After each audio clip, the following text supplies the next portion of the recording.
We're joined now by Mallory Newall. She's pollster and director of research for Ipsos Public Affairs. So good to see you. Thanks. And my old friend Bill Schneider. And Bill, it's so wonderful to have you back here. Thank you. And we'll kind of take a big step back and figure it out. Okay, pollster point of view.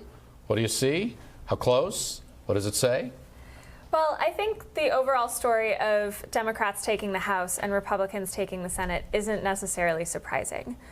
What we've seen in our Ipsos Reuters poll, we're doing a big day of election poll across the country, is that Trump continues to be the main story on both sides. Yeah. And what I mean by that is in places where the president's approval rating is high, like North Dakota, like Missouri, we're seeing Republicans do really well. He drove turnout and he drove and he defined the debate.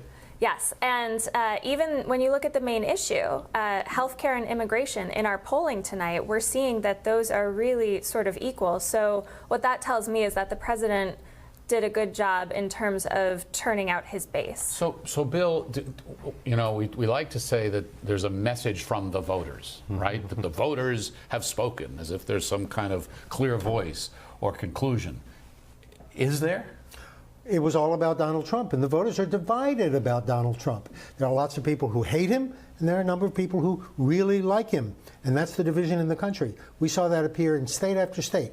As she just said, where Trump was popular, like North Dakota, the Republicans did well. Where Trump was not popular, the Republicans did not do very well. Keep one thing in mind. People are asking, why did Republicans keep the Senate and lose the House? Because the whole country didn't vote for the Senate. Only 2/3 of the country voted for senators, and those were disproportionately Trump states. I think that's, and it's also important to point out, because we said this going in, that the Democrats were defending far more Senate seats than the Republicans were. Right. So it was a lopsided field where it was an even field, as you say, because all 435 House seats were up for grabs. And let me point out, there's one thing that did not happen. That was a surprise. It wasn't about the economy. 2/3 of the voters said the economy was in good shape. This was a rare election where it was not the economy, stupid. It was Trump. There are those, I'd be interested in your thoughts about this, who say that Donald Trump should have gone out and bragged about the economy, should have wrapped his arms around it. It would have been less polarizing, would have maybe convinced some other people in some of these districts that went Democrat because his rhetoric there boomeranged on him. Is there anything to that? Well, I think what you saw him doing is try to manufacture some outrage among his base, trying to fire up his base using the image of a migrant caravan coming toward the United States, because he needed to find some sort of outrage to match what was felt on the Democratic side, which, was outrage toward him. So what you're saying is embracing the economy wouldn't have worked. No, I think immigration, he was speaking directly to his base. He did it in 2016 and took a page from that playbook. So Bill, what do you think about that? You think that, because, we've heard this so many times, it's the economy stupid, it's the economy stupid. The president is hobbled with the economy if it's bad, but can brag about it and get some traction if it's good. Well, the economy, unemployment rate, is 50 years to the good now. Right. People do think the economy is very good. I don't know that they credit Trump so much for doing that, because it's not clear what he did. But look, Trump is such cut taxes, he cut regulation. I mean, there are plenty of bragging points. We've heard him. He can, but most people didn't see the benefit of that, and they didn't get much of a tax cut. Look, what happened was the blue wave that everyone was talking about, it helped generate a red wall. And it went right into that wall. The red wall was part of the mobilization of the country that we saw building and building. The high turnout was not just Democratic turnout, it was also Republican turnout. Mallory, did anything surprise you tonight? What surprises me is looking at white women in particular. There was a lot of talk going in about suburban districts in particular and how suburban college-educated women were going to behave. And I think it goes back to the story of their feelings about Trump in particular and their feelings about perhaps Kavanaugh and the Me Too movement itself. So, did they behave as advertised, white women? College-educated women? In some places, yes. In suburban House districts where Democrats had good nights, yes. In places like North Dakota and Missouri that they still feel more favorable toward the president, it depends. It all depends on women's views toward the president, really. We're in an odd situation. Right now, Trump has created a huge and growing division by education. Right now, the wealthier you are, the more likely you are to be a Republican. The better educated you are, the more likely you are to vote for the Democrat.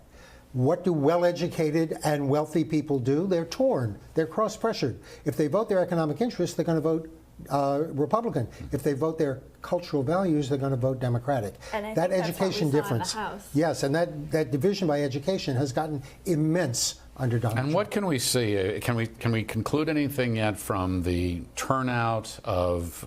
There's a lot of talk about this. Younger voters. Are younger voters going to turn out, and how are they going to break? Do we know anything about that yet? I don't think so. I think where you're seeing perhaps youth turnout is one thing that I found really striking, not necessarily about youth, but just turnout in general, is looking at Texas, actually. There were 4.5 million early voters in Texas, which nearly matched the number of total voters right.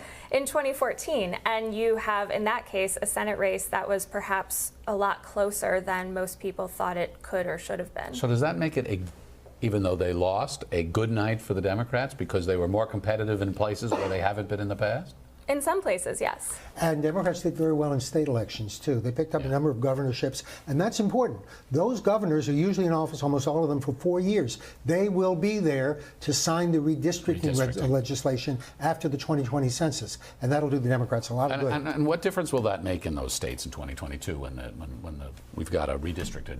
We already saw what happened when the Republicans redistricted after the 2010 census. It gave them a big advantage in the House of Representatives, which they kept for most of the decade. And I think where you're going to see that advantage in particular is looking at Midwestern and Rust Belt states. You have a newly elected Democratic governor in Michigan. You have a Democratic governor reelected in Pennsylvania, a very close race in Wisconsin, and a Democratic governor now in Illinois as well. So that, I think, will have a lot of implications for Democrats in the traditional blue wall states. So if I do the unheard of here in television, because this isn't television, this is Hill TV, and so we're much more thoughtful and intelligent and reflective, and say, don't answer this question now, but this is the question that you take home. This is the question that you use to study for the next week or two or month or however long it takes. What do you most want to sort through? What should we be thinking with a little bit larger perspective to make sense of this? Where are the questions still in your minds to understand better where the country has been and what it's said tonight? My questions are more looking forward. What sort of lasting implication is this going to have with split control of Congress? Are we just going to see more of the same partisan gridlock? Are we going to see deeper political tribalistic cleavages in this country? I think perhaps so. What are you going to take time thinking about? Trump seems to have taken possession of the Republican Party. It's nothing but an appendage of Donald Trump. What happened to the Republican Party? Are they going to come back? If Trump loses in 2020, are they suddenly going to try to erase him from history? And the Democrats have a big choice. Are they going to try to nominate someone who is the Democratic version of Donald Trump, who's feisty and combative? A lot of Democrats want to do that. That's right. Or are they going to try to nominate someone who's very, very different from Donald Trump, who actually has civility? And I'll throw a question in the mix, and that is, what is Donald Trump going to do now? Is he, with a split Congress, if he wants to get anything done, does he try to get something done, or does he use the Democrat House just as, a punching bag? A foil. A foil, looking at 2020, because it's best to run against, the reluctant do-nothing Congress than it is to actually work, hard with them and get a few little things done on the side. I mean, I think that's going to be a really interesting question. So we've all got our homework. I think so. Well, thank you both. Thank you both. So let's take a look again at how the night unfolded. And when we return, we'll have some final thoughts on what's ahead for leadership in the House.